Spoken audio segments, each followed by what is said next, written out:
وشر الأمور محدثاتها وكل محدثة بدعة وكل بدعة ضلالة وكل ضلالة في النار.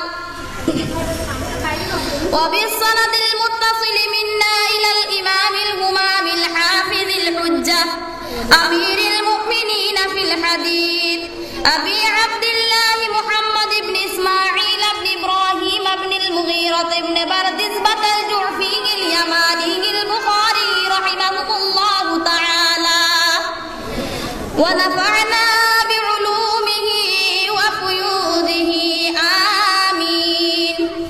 بسم الله الرحمن الرحيم.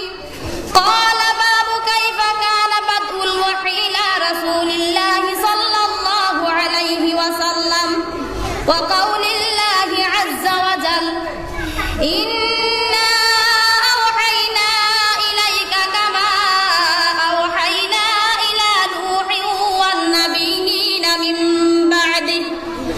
وبه قال حدثنا الحميدي قال حدثنا سفيان قال حدثنا يحيى بن سعيد الأنصاري قال أخبرني محمد بن إبراهيم التيمي أنه سمع علقمة بن وقاص الليثي يقول سمعت